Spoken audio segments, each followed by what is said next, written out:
Electoral bond political পার্টিদের funding করার একটা system. 2017-2018-তে finance minister Arun Jaitley finance বিলটিকে introduce করেছিল পার্লামেন্টে। এই ইলেকট্রন বন্ডটি ফাইন্যান্স বিলের একটা পার্ট। ইলেকট্রাল বন্ডকে মানি বিলের সাথে যুক্ত করে পার্লামেন্ট থেকে পাস করিয়ে নেওয়া হয়। সাধারণত যে কোনো বিলকে পাস করাতে হলে লোকসভা বা রাজ্যসভা থেকে পাস করাতে হবে, কিন্তু মানি বিলকে শুধুমাত্র লোকসভা থেকে পাস করালেই হবে, রাজ্যসভা থেকে পাস করার কোনো প্রয়োজন নেই। মানি বিলকে রাজ্যসভা রিজেক্ট করতে পারে না। যেহেতু রাজ্যসভাতে বিজেপির মেজরিটি ছিল না, তাই ইলেকট্রাল বন্ডটিকে মানি বিল এর মাধ্যমে যুক্ত করে শুধুমাত্র লোকসভা থেকে পাস করিয়ে নিয়েছিল। ইলেকট্রাল বন্ডটি যে কেউ কিনতে পারে। যে কেউ এসবিআই ব্যাংকে গিয়ে 1000 টাকা, 10,000 টাকা, 1 লাখ টাকা, 10 লাখ টাকা আর 1 কোটি টাকা পর্যন্ত ইলেকট্রাল বন্ড কিনতে পারে। অর্থাৎ 1001 টাকা এইরকমই বন্ড কেনা যাবে না। যে কেউ এসবিআইতে গিয়ে ইলেকট্রল কেনার জন্য টাকা দিবে এবং এসবিআই থেকে একটা রসিদ নেবে। সেই রসিদটা যে কোনো পলিটিক্যাল পার্টির তার পছন্দ মতো পলিটিক্যাল পার্টির অফিসে গিয়ে জমা দেবে এবং সেই পলিটিক্যাল পার্টি 15 দিনের মধ্যে ওই রসিদটিকে এসবিআই ব্যাংকে গিয়ে জমা দিয়ে টাকাটাকে নিজের ব্যাংকে ফান্ডে জমা করা। ওই ইলেকট্রাল বন্ডের রসিদে যে ডোনার অর্থাৎ যে ইলেকট্রাল বন্ডটি কিনেছে তার নাম লেখা থাকে না, কে দিয়েছে তার নাম লেখা থাকবে না, সব ডেটাগুলো শুধু এসবিআই এর কাছেই জমা থাকবে। তবে ইলেকট্রাল বন্ড যে কোনো পার্টিকে দেওয়া যাবে না। যেই সব পার্টির আগের যে ইলেকশন হয়েছে অর্থাৎ লোকসভা ইলেকশন হোক বা স্টেট অ্যাসেম্বলি ইলেকশন হোক, সেই ইলেকশনে কমপক্ষে 1% ভোট থাকতে হবে, তবেই সেই সব পার্টিকে ইলেকট্রাল বন্ড দেওয়া যাবে। ইলেকট্রাল বন্ড ইন্ট্রোডিউস করার আগে পলিটিক্যাল পার্টিকে যত ডোনেশন আসতো তার মধ্যে 20,000-এর বেশি যদি ডোনেশন আসতো তবে সেই সব ডাটাকে পাবলিকের সামনে প্রকাশ করতে হতো পার্টিকে। ইলেকট্রাল বন্ডের আগে কোনো কোম্পানি তার প্রফিটের 7.5%-এর বেশি পলিটিক্যাল পার্টিকে দান করতে পারতো না। তার বেশি দান করা পলিটিক্যাল পার্টিকে নিষিদ্ধ ছিল। অথবা তার টোটাল রেভিনিউয়ের 10% সে দান করতে পারবে, তার বেশি দান করতে পারবে না, এটা নিষিদ্ধ ছিল। কিন্তু ইলেকট্রাল বন্ডের মাধ্যমে ডোনেশনের কোনো লিমিট নেই। 1,000, 10,000, 1 লাখ, 10 লাখ আর 1 কোটি টাকার বন্ডের যত ইচ্ছা বন্ড কিনতে পারো। সুপ্রিম কোর্ট ইলেকট্রাল বন্ডকে বাদ দিয়ে দেওয়ার পর বিজেপির ওপর সব থেকে বেশি আঙুল উঠতেছে ইলেকট্রাল বন্ড নিয়ে। তার পিছনে কারণও আছে। বিজেপি ইলেকট্রাল বন্ড এনেছিল পলিটিক্যাল পার্টিকে যে ফান্ডিং আসে সেটা যাতে ব্যাংকের মাধ্যমে হয় এবং ব্ল্যাক মানি লেনদেন যাতে না হয়, কিন্তু আসলে এমনটা হয়নি। ধরো এই একটি political party election commission of ইন্ডিয়াকে রিপোর্ট দিয়ে দেখালো তাদের পার্টি ব্যাংকে 100 টাকা আছে এবং পার্টিটি ইলেকট্রাল বন্ডের মাধ্যমে 100 টাকা পেয়েছে। আসলে কি ইলেকশনে পার্টিটা 100 টাকাই খরচা করেছে? অনেক গুণ বেশি টাকা খরচা করেছে। তাহলে ওই বেশি টাকাটা কোথা থেকে এসেছে? নিশ্চয়ই ব্ল্যাক মানি। 2019-এ বিজেপি শুধু 27,000 কোটি টাকা খরচা করেছে, যেটা টোটাল যত খরচা হয়েছে তার 45%। 2019-এ সব পার্টি মিলে 60,000 কোটি টাকা শুধু ইলেকশনে খরচা করেছিল। অর্থাৎ ইলেকট্রাল বন্ডের মাধ্যমে ব্ল্যাক মানির যে লেনদেন সেটা পুরোপুরি বন্ধ করা গেল না। কোম্পানি পলিটিক্যাল পার্টিকে ব্যাংকের মাধ্যমে যতটা চাঁদা দিচ্ছে তার উপরও ব্ল্যাক মানির মাধ্যমে অনেক চাঁদা দিচ্ছে। নাহলে বিজেপি 2019-এ 27,000 কোটি টাকা কীভাবে ইলেকশনে খরচা করে? শুধু বিজেপি নয়, অন্যান্য পার্টিরাও তাদের টোটাল ফান্ডিংয়ের থেকে অনেক বেশি টাকা খরচা করে ইলেকশনে। ইলেকট্রাল বন্ডকে গোপন রাখার পিছনে বিজেপিদের দলিল দেয় যে কোনো একটা স্টেটে যদি কংগ্রেসের সরকার থাকে এবং সেই গভর্নমেন্টকে যদি কোনো কোম্পানি ডোনেশন দেয়, তাহলে অন্য কোনো স্টেটে যদি বিজেপি সরকার থাকে বিজেপি সরকার সেই কোম্পানিকে ফোর্স করবে তাকে তাদের পার্টিকেও ডোনেট করার জন্য, বা ভাইস ভার্সা কংগ্রেস সরকার অন্য কোম্পানিকে ফোর্স করবে যে বিজেপিকে ফান্ডিং করেছে আমাদেরকে ফান্ডিং করো। এইসব পলিটিক্যাল পার্টিদের হ্যারাসমেন্ট বন্ধ করার জন্য ইলেকট্রাল বন্ডকে গোপনে রাখা হয়েছিল, এটা বিজেপিদের দলিল। ইলেকট্রাল বন্ডের মাধ্যমে অন্য পার্টিরা জানতে পারবে না যে কোন কোম্পানি কোন পার্টিকে টাকা দিয়েছে, তবে বিজেপি এই ডাটাটা জানতে পারবে। কারণ সব ইলেকট্রাল বন্ডের পুরো টাকাটা লেনদেন হয় এসবিআই ব্যাংকের মাধ্যমে, আর এসবিআই ব্যাংক একটা গভর্নমেন্টাল বডি, তাই বিজেপির কাছে সব ডেটা থাকবে কোন কোম্পানি কোন পার্টিকে চাঁদা দিয়েছে। কিন্তু অন্যান্য পার্টির কাছে এই ডেটাটা থাকবে না যে কোন কোম্পানি কোন পলিটিক্যাল পার্টিকে চাঁদা দিয়েছে। কোনো পার্টিকে ইলেকট্রন বন্ডের মাধ্যমে ডোনেশন কোথা থেকে এসেছে সেটা সেই পার্টিটা জানতেও পারে আবার নাও জানতে পারে।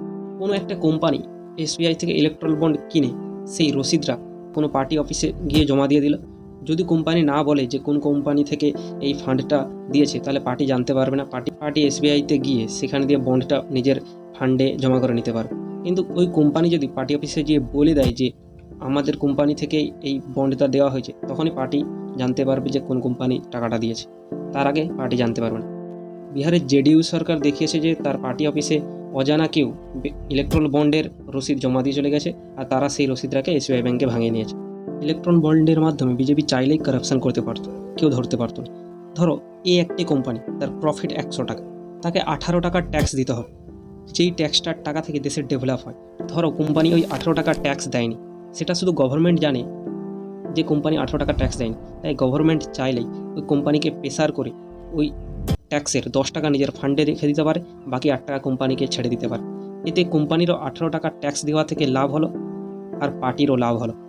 ইলেকট্রাল বন্ডের মাধ্যমে গভর্নমেন্ট যে কোনো কোম্পানিকে বিভিন্ন প্রজেক্টের ক্ষেত্রে ফেভার করতে পারে, আর এই ফেভারের ফলে কোম্পানি গভর্নমেন্টের পলিটিক্যাল পার্টির ফান্ডে ডোনেশন করতে পারে। ধরো একটা টানেল তৈরি করার নিলাম হচ্ছে, সেখানে 5টা কোম্পানি নিলামে দর কষাকষি করছে। সরকার সেই কোম্পানিকে প্রজেক্ট দিবে যে কোম্পানিটি প্রজেক্টের কোয়ালিটির উপরে কোনো রকম আপোষ না করে বাকি কোম্পানির থেকে তুলনামূলকভাবে কম টাকায় প্রজেক্টটা কমপ্লিট করে দেবে। কিন্তু এই ইলেকট্রন বন্ডের গোপনীয়তার মাধ্যমে গভর্নমেন্ট এমন একটা কোম্পানিকে ফেভার করবে যেই কোম্পানিটা পরে গিয়ে পার্টিকে ডোনেশন করবে। ইলেকট্রাল বন্ডের গোপনীয়তার জন্য সেন্ট্রাল গভর্নমেন্ট চাইলে যে কোনো কোম্পানিকে ব্ল্যাকমেল করে পার্টির জন্য ফান্ড কালেক্ট করতে পারে। কোনো কোম্পানি যদি মানি লন্ডারিং করে থাকে তাহলে সেন্ট্রাল গভর্নমেন্ট চাইলে বিভিন্ন central agency, CBI, ED, income tax department দিয়ে কোম্পানিতে রেড করে কোম্পানিকে ভয় দেখিয়ে কোম্পানির কাছ থেকে ফান্ডিং নিয়ে কোম্পানি যে মানি লন্ডারিং করছে সেটাকে চাপা দিয়ে দেয়। এটার মাধ্যমেও সেন্ট্রাল গভর্নমেন্ট চাইলে নিজের পার্টির জন্য ফান্ড কালেক্ট করতে পারে, যার জন্যই প্রত্যেকটা পার্টি ইলেকট্রাল বন্ডের মাধ্যমে চাঁদা পাওয়ার পরও শুধুমাত্র বিজেপিকেই সবথেকে বেশি কারাপ্ট হিসাবে দেখা হচ্ছে। 2018 থেকে 2024 পর্যন্ত টোটাল 16,000 কোটি টাকার ইলেকট্রাল বন্ড দান করা হয়েছে। সেই 16,000 কোটি টাকার মধ্যে প্রায় 56% শুধু বিজেপি পেয়েছে, অর্থাৎ প্রায় 8,500 কোটি টাকার মতো শুধু বিজেপি পেয়েছে। কংগ্রেস পেয়েছে 1950 কোটি টাকা, আর টিএমসি পেয়েছে 1707 কোটি টাকা। এসবিআইয়ের প্রথম যে ডেটা রিলিজ করছিল সেটা অনুযায়ী 2019 থেকে 2024 পর্যন্ত যত টাকা ইলেকট্রাল বন্ডের মাধ্যমে ডোনেট হয়েছে তার অ্যাপ্রক্স 48% বিজেপিকে গিয়েছে। সেকেন্ড নম্বরে আছে টিএমসি, একটা রিজিওনাল পার্টি যেটা ইন্ডিয়ান ন্যাশনাল কংগ্রেস, একটা ন্যাশনাল পার্টির থেকেও বেশি ডোনেশন পেয়েছে। দিল্লি লিকুয়ার পলিসি কেসে অরবিন্দ কেজরিওয়ালকে অ্যারেস্ট করেছে। ইলেকট্রাল বন্ডও এই লিকুয়ার পলিসি কেসের সাথে যুক্ত। 2022 10 নভেম্বর ইডি অরবিন্দ ফার্মার ডাইরেক্টর শরৎ রেড্ডিকে এই লিকুয়ার পলিসি কেসে অ্যারেস্ট করে। অ্যারেস্ট করার 5 দিন পর এই কোম্পানি ইলেকট্রাল বন্ডের মাধ্যমে 5 কোটি টাকা বন্ড দান করে, এবং 21 নভেম্বর 2022 বিজেপি ওই 5 কোটি টাকার বন্ডকে নিজের ফান্ডে জমা করে। 2023 মে মাসে দিল্লি হাইকোর্ট শরৎ রেড্ডিকে বেল দিয়ে দেয়, কিন্তু ইডি শরৎ রেড্ডির এই বেলকে বিরোধিতা করেনি। 2023 সালের জুন মাসে গিয়ে শরৎ রেড্ডিকে এই কেস থেকে মুক্তি দিয়ে দেওয়া হয়। তারপরে 18 নভেম্বর 2023 শরৎ রেড্ডির কোম্পানি 50 কোটি টাকা ডোনেট করে বিজেপিকে। 2018 হরিয়ানাতে ডিএলএফ এর বিরুদ্ধে একটা কেস রেজিস্টার হয়। 2012 ল্যান্ড অ্যাকিউজেশন কেস। 2019 জানুয়ারি মাসে সিবিআই ডিএলএফ এর অফিসে রেড মারে। 2019 অক্টোবর থেকে 2022 নভেম্বর 170 কোটি টাকা ডোনেশন করে বিজেপিকে এই ডিএলএফ কোম্পানি। এর 5 মাস পর 2023 এপ্রিল মাসে কোর্টে হিয়ারিং চলাকালীন হরিয়ানার বিজেপি গভর্নমেন্ট কোর্টকে বলে যে ডিএলএফ কোনো রকমই আইন লঙ্ঘন করেনি। কোর্ট ডিএলএফকে এই কেস থেকে পার্ডন দিয়ে দেয়, এবং তারপর থেকে 2023 থেকে 24 পর্যন্ত ডিএলএফ 1 টাকাও ডোনেশন করেন। এই ডিএলএফ কোম্পানি বিজেপিকে 130 কোটি টাকা শুধু ইলেকট্রাল বন্ডের মাধ্যমে ডোনেট করেছে। ফিউচার গেমিং অ্যান্ড হোটেল একটি লটারি কোম্পানি, ইলেকট্রাল বন্ডের মাধ্যমে 1368 কোটি টাকা ডোনেট করেছে। যত কোম্পানি ডোনেট করেছে সব থেকে বেশি ডোনেট করেছে এই future and gaming and hotel company. কিন্তু আসল ব্যাপার হলো যে লাস্ট 4 বছরে এই কোম্পানির প্রফিট ছিল 215 কোটি টাকা, কিন্তু সে ডোনেট করেছে 1368 কোটি টাকা। একটা কোম্পানির কাছে তার প্রফিটের থেকে 6 গুণ টাকা কোথা থেকে এলো? এটা স্বাভাবিক প্রশ্ন, কোথা থেকে এলো? এই কোম্পানিটি চেন্নাই বেস একটি কোম্পানি। এই কোম্পানিটি সব থেকে বেশি টাকা ডোনেট করেছে টিএমসিকে, প্রায় 37% টাকা টিএমসিকে দিয়েছে। তারপরে সব থেকে বেশি দিয়েছে তামিলনাড়ুর ডিএমকে সরকারকে, প্রায় 36% সামথিং। এই কোম্পানিটি সব থেকে বেশি টাকা দিয়েছে টিএমসিকে, প্রায় 542 কোটি টাকার মতো। ডিএমকে দিয়েছে প্রায় 504 কোটি টাকার মতো।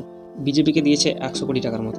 সব পার্টি এই লটারি কোম্পানি থেকে টাকা খেয়ে রাখছে। সেন্ট্রাল গভর্নমেন্ট এই লটারি কোম্পানির উপর রেড করেছিল, তা সত্ত্বেও লটারি কোম্পানির উপর কোনো রকম অ্যাকশন নেওয়া হয়নি। তার প্রফিটের থেকে 6 গুণ বেশি টাকা ডোনেট করা হয়েছে, অথচ সেন্ট্রাল এজেন্সিরা সিডি, সিবিআই, ইনকাম ট্যাক্স কোনো রকম অ্যাকশন নেয়নি।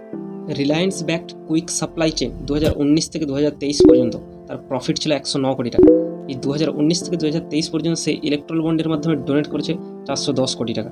410 কোটি টাকার মধ্যে 375 কোটি টাকা শুধু বিজেপিকেই দিয়েছে।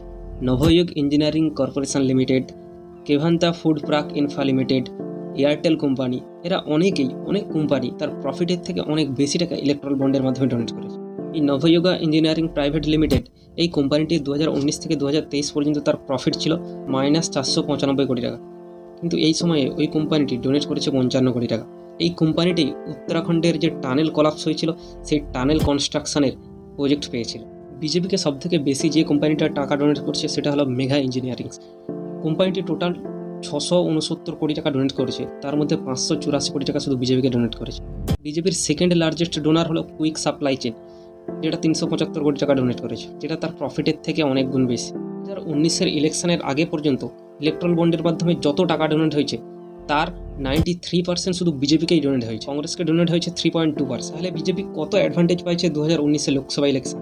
একদিকে ইলেকশন কমিশন বিজেপিকে ফেভার করতেছে, তার উপরে আবার হিউজ পরিমাণের টাকার মাধ্যমেও বিজেপি ইলেকশনকে নিজের হাতে কন্ট্রোল করতে পেরেছে। অমিত শাহ ইন্ডিয়া টুডের কনক্লেভে বলেছিল বিজেপি টোটাল 20,000 কোটি টাকা ইলেকট্রাল বন্ডের মধ্যে 6,000 কোটি টাকা পেয়েছে, 14,000 কোটি টাকা অন্যান্য পার্টিদের গেছে। এটা একটা মিস ইনফরমেশন।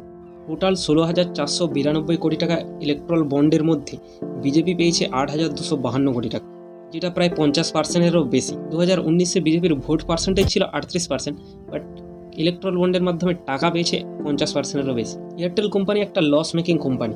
এই কোম্পানিটি 234 কোটি টাকা ইলেকট্রাল বন্ডের মাধ্যমে ডোনেট করেছে, তার মধ্যে 197 কোটি টাকা শুধু বিজেপিকে ডোনেট করে। ইলেকট্রাল বন্ডের মাধ্যমে সবথেকে বেশি উপকার বিজেপির হয়েছে, তবে রিজিওনাল পার্টিগুলোও ন্যাশনাল পার্টিকে এই ইলেকট্রাল বন্ডের মাধ্যমে কম্পিটিশনের পিছনে ফেলে দিয়েছে। ওয়েস্ট বেঙ্গলের টিএমসি সরকার বিজেপির পর সবথেকে বেশি টাকা ডোনেট পেয়েছে। টিএমসির এই টোটাল ইলেকট্রাল বন্ডের সবথেকে বেশি যে কোম্পানিটা ডোনেট করেছে সেটা হলো ফিউচার গেমিং অ্যান্ড হোটেল। এই লটারি কোম্পানিটা ওয়েস্ট বেঙ্গলের যে ডিয়ার লটারি সেটার সাথে যুক্ত। ওয়েস্ট বেঙ্গলের প্রত্যেকটা গ্রামে গ্রামে এখন ডিয়ার লটারি ছড়িয়ে পড়েছে, যার পিছনে কোথাও না কোথাও ইলেকট্রাল বন্ডে জড়িয়ে আছে। ফিউচার গেমিংয়ের পর টিএমসিকে সবথেকে বেশি ডোনেট করেছে আরপি সঞ্জীব গোয়েঙ্কা গ্রুপ, প্রায় 464 কোটি টাকা। 2019 থেকে 2021-এর ওয়েস্ট বেঙ্গলের যে অ্যাসেম্বলি ইলেকশন তার আগে পর্যন্ত টিএমসি সরকার 91 কোটি টাকা ডোনেশন পেয়েছিল। 2021-এর ইলেকশন চলাকালীন টিএমসি টোটাল 55 কোটি টাকা ইলেকট্রাল বন্ডের মাধ্যমে টাকা পেয়েছে, কিন্তু 2021-এর ইলেকশনের পর থেকে 2022-এর জানুয়ারি পর্যন্ত টিএমসি টোটাল 474 কোটি টাকা ইলেকট্রাল বন্ডের মাধ্যমে ফান্ড পেয়েছে। টিএমসির মতো একটা রিজিওনাল পার্টি ইন্ডিয়ান ন্যাশনাল কংগ্রেসের মতো একটা ন্যাশনাল পার্টিকে ছাড়িয়ে গিয়েছে এই ইলেকট্রাল বন্ডের মাধ্যমে। কোনো কোম্পানি কেন এত কোটি টাকা পলিটিক্যাল পার্টিকে ফান্ড করে? কোথাও না কোথাও কোম্পানির ভিতরে কিছু কারেকশন আছে, যেটা লুকানোর জন্য কোম্পানি পলিটিক্যাল পার্টিকে ফান্ড করতেছে। তো এই ইলেকট্রাল বন্ড স্ক্যামে কেউ ধোয়া তুলসী পাতা না। সুপ্রিম কোর্ট ইলেকট্রাল বন্ড বন্ধ করার পর সাধারণ মানুষ বুঝে গিয়েছে পলিটিক্যাল পার্টিরা যে ইলেকশন ক্যাম্পেইনে সাধারণ মানুষদের টুপি বা টি শার্ট দেয়, সেই টাকাগুলো তাদের কাছ থেকেই চুষে নেওয়া টাকা।